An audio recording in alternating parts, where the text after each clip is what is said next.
Richie, and this is the brand new iPad 8th generation. Let's unbox it, shall we? This is the OG smart keyboard.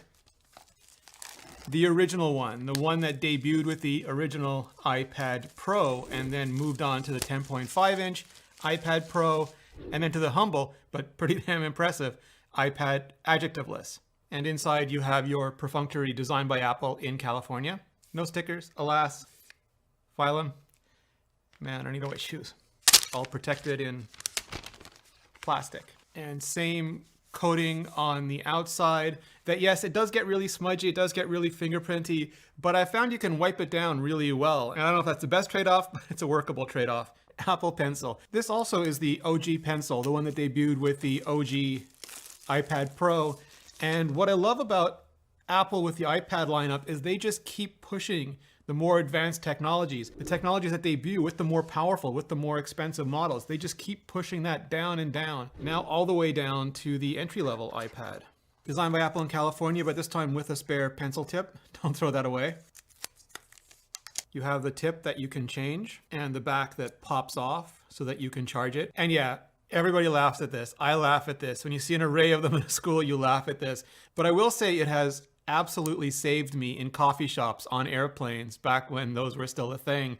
And I did run out of power on my Apple Pencil, and all I had to do was stick it in my iPad for a minute or so, and I could just keep on drawing, keep on working. This is a 128 gigabyte iPad 8th generation Wi-Fi and cellular in space gray, designed by Apple in California. And this time you have your full stack, your tips and tricks, multilingual, your warranty and other technical information, your SIM card tool, and yeah, not space gray, but stickers. In the box, you have a Lightning to USB-C cable. Yeah, Lightning to USB-C cable. That's new. And the reason for it is that you have this new 18-watt charger, the same kind that came with the iPhone Pro last year. And while Apple has announced that they're removing chargers from some boxes, namely Apple Watch boxes, you still get a nice beefy charger right in here.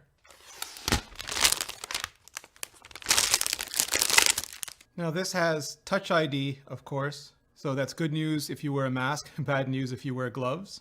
And you just set it up as normal. It's not the top button style Touch ID of the new iPad Air. This is traditional OG home button Touch ID. And yeah, it looks like an iPad, traditional iPad.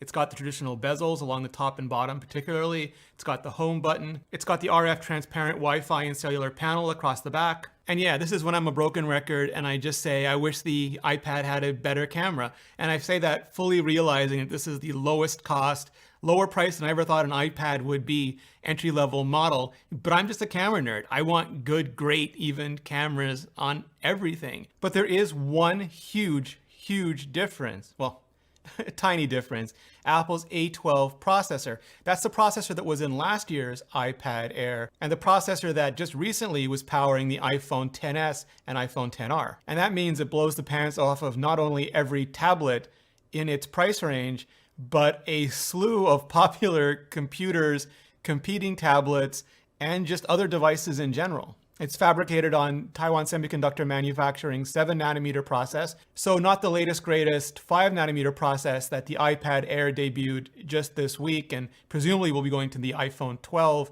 later this year, but 7nm is the real deal. It is as good as almost every other device is getting these days. So yeah, for this year, maybe next year, it's going to be overpowered. But then for the next few years, while it's still getting updates, it's going to be powerful enough to run those updates without slowing down too much, without stammering or stuttering too much, maintaining as good an experience as possible so you can use it for as long as possible. And I'll just take this opportunity as we're entering silly season to remind everyone that benchmarks really measure three things. One is the synthetic performance of the silicon. Two is the quality and granularity of the benchmark tool itself, and three is the person using its ability to distinguish between those two things.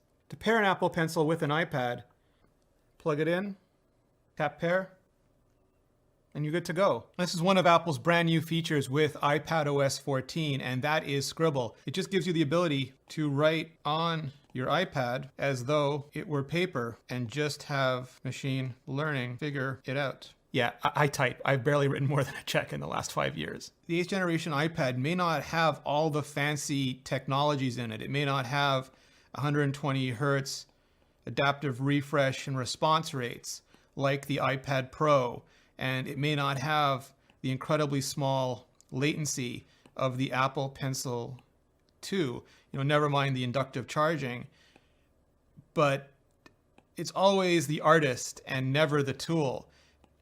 And this still provides a really fantastic drawing experience at so much less cost that if you're just looking to get into using the iPad, using the Apple Pencil, again, it's just the best damn deal in tech. And if you don't believe me, believe the Batman.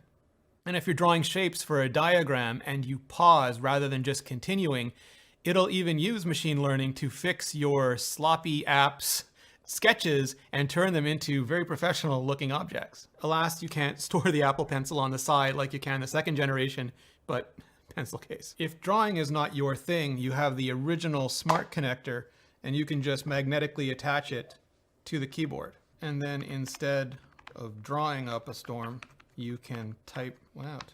And yeah, the Magic Keyboard is really fancy and has a built-in trackpad and basically turns your iPad into a quasi-MacBook.